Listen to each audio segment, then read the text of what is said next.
According to the official report written by the Joint Accident Investigation Commission, 3 bodies were found on Estonia's bridge.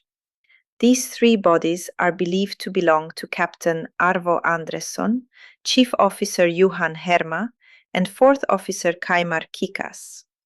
However, it has never been officially confirmed that these were the individuals found, as the bodies were never formally identified.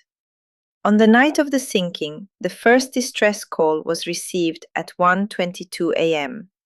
The distress call is believed to have been made by Tormi Ainsalu, Estonia's second officer. Under normal circumstances, it is the captain who issues a mayday call, yet Captain Arvo Andresson's voice is not heard in connection with the distress call. This raises an important question: who was actually on the bridge during the final moments? In Estonia, there have been discussions over the years suggesting that Estonia may have been hijacked, that the ship therefore altered its course, and that it was traveling at an excessive speed given the weather conditions. There have also been claims that Captain Arvo Andresson was found shot. These claims are speculative.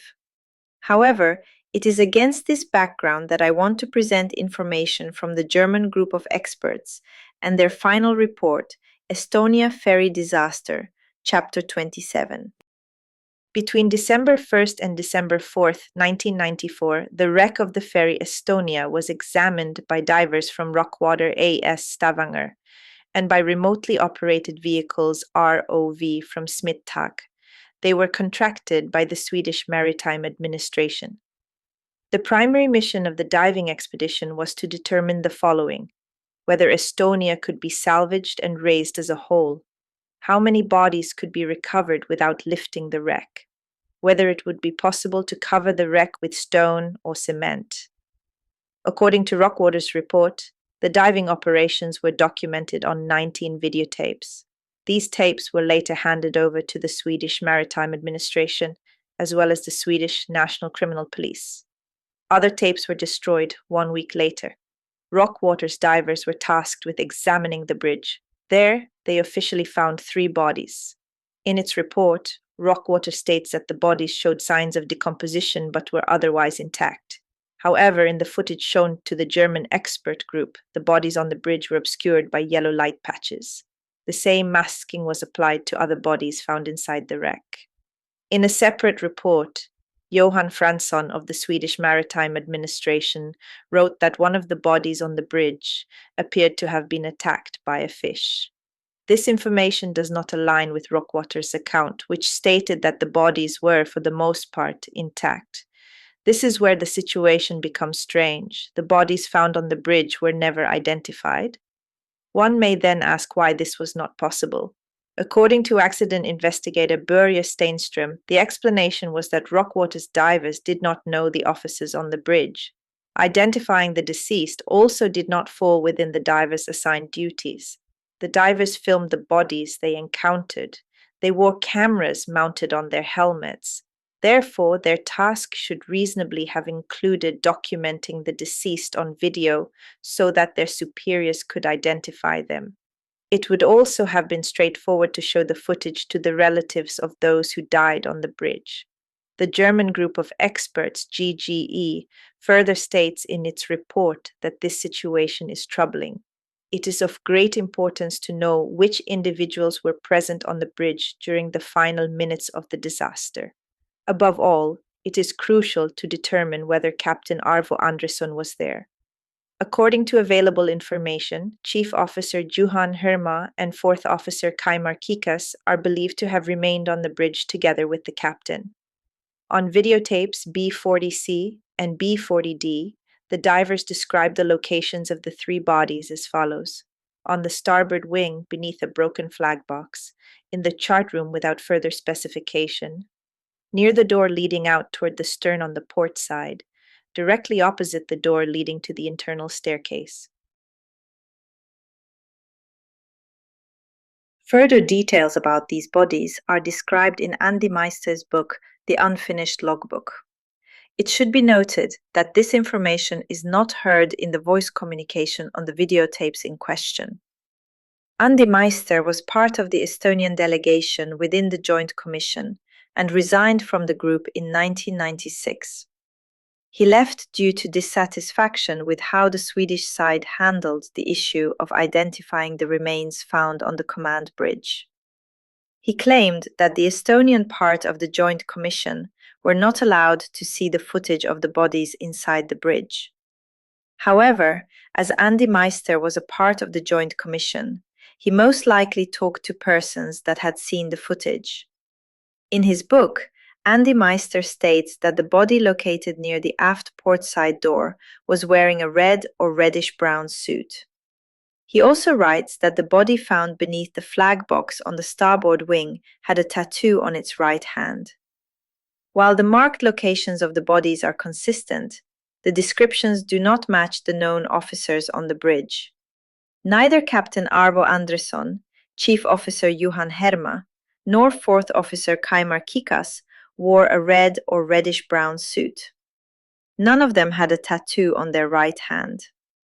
There are additional noteworthy details in the German expert group's report, found in Chapter 20, which summarizes interviews with survivors. Interviews were conducted with two surviving siblings, Wanda and Holger, regarding a restaurant visit on the evening before the disaster. In her testimony, the sister Wanda stated, Wanda had dinner with her brother Holger in the a la carte restaurant Seaside on deck 6, while the vessel was proceeding against exceptionally heavy seas. They were seated at a table on the starboard side. At a neighboring table, 4 men were sitting. 2 of them were wearing dark blue uniforms with 4 golden stripes and were presumably attending a representation dinner with several other individuals. One of them was an elderly man wearing a jacket with a large club ensign, and another appeared to be about 45 to 50 years old and was wearing a wine red blazer. The expression on the elderly man's face made him appear completely disillusioned. Holger and Wanda had the impression that the 4 men were not enjoying themselves, as they barely spoke to one another. It felt more like a penal expedition. Her brother Holger further stated to the expert group, the witnesses reported that they had dinner on the evening of the accident between approximately 9:30 and 10:30 p.m. at the a la carte restaurant. They were seated near the table where 2 vessel masters were engaged in some form of representation. The masters were wearing dark blue uniforms with gold rank insignia. The vessel was laboring heavily throughout the evening, and waves could be heard crashing against the hull. During one particularly strong wave impact, the master seated next to the witnesses stiffened visibly, especially in his facial expression. Description of the master: light hair, moustache. Returning to Andi Meister's book, The Unfinished Logbook, he again describes that the body on the port side was wearing a red or reddish-brown suit, and that the body beneath the flag box on the starboard wing had a tattoo on its right hand. Could these 2 have been the same men who had dinner in the restaurant just a few hours before the disaster? The officers in the restaurant are described as senior officers with multiple golden stripes. It can therefore be assumed that these senior officers would have been Captain Arvo Andresson, who held the rank of 4 golden stripes, and Juhan Herma, who wore 3 golden stripes. There was also a man on board Estonia named Alexander Voronin who survived the disaster. According to witness descriptions, he was wearing a wine red suit and was believed by some to be an arms dealer. Several witnesses have stated that this man appeared to be acquainted with several of the officers on board. We know for a fact that Alexander Voronin survived. Therefore, the man in the red suit seen in the restaurant was very likely somebody else than Alexander Voronin. The time window between the dinner and the disaster was short, and the descriptions of the bodies found on the bridge, reported by Andi Meister, closely matched the description of at least one of the 2 men at the dinner table. The German expert group analyzed the footage frame by frame and found that there were more bodies in connection to the bridge. In one of the videos, the first diver, Dave Mawston, is seen entering the portside bridge wing and discovering a body lodged in the window of the wing. He grabs the body and allows it to drift away. The German expert group argues that the Joint Commission deliberately concealed this body. The video itself has been publicly available on YouTube for several years, so it has not been hidden. However, it has never been mentioned by the Joint Commission as one of the bodies belonging to the bridge. In the footage, the diver is seen grabbing an object which, according to the expert group, consists of a torso, an upper body. GGE referred to the statement that one of the bodies on the bridge was said to have been attacked by a fish. They claim that this is the body referred to in that context. Some argue that it is not a partial body, but some kind of object. Whether it is a body or not, I leave for the viewer to consider. An evaluation of the so-called mudline video indicates the presence of a fifth body. The German expert group states that this body was found just outside the starboard bridge wing. As for these alleged fourth and fifth bodies, they do not necessarily have to be connected to the bridge. One of them was lodged in a window and may have ended up there when the ferry hit the seabed. The same applies to the body found near the starboard bridge wing. However, it should have been documented that they were found where they were found. There are several questions that remain unanswered. The most important one is why it is claimed that the three bodies were never identified.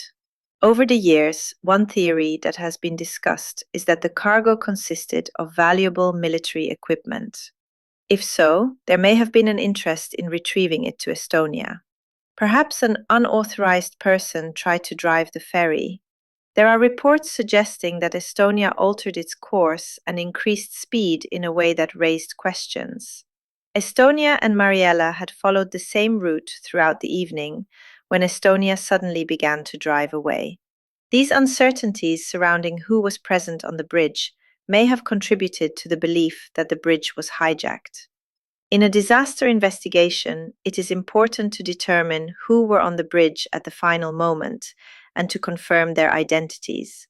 The same applies to aircraft disasters, where investigators check the cockpit to see if unauthorized persons were present. If it is true that there were men with civil clothing on the bridge the final moment, what were their mission? No one knows what Captain Arvo Andresson did during the disaster. There is a saying that a captain should go down with his ship. Perhaps that is exactly what Arvo Andresson did. Perhaps he realized that it was nothing he could do. Another question is why the bodies could not be identified by their gold rank stripes. If they were wearing uniforms, it should have been easy to determine who was who. Moreover, the bodies were documented on video. Where are these videotapes today? In the Swedish newspaper DN on July 23, 1996, it was reported that the Estonian government demanded clarification regarding who was present on the bridge when the ferry Estonia sank and what happened there. In Estonia, the issue of identifying the bodies on the bridge therefore reached government level. I assume that the bodies on the bridge were identified long ago, yet the survivors, next of kin, and the public were never informed. The question is, why are we not allowed to know? Today, the remains in Estonia consist of skeletons with nearly intact clothing and teeth. These remains should have been buried in the ground. As for the remains found inside the bridge, I hope that in time there will be transparency regarding whose remains they are.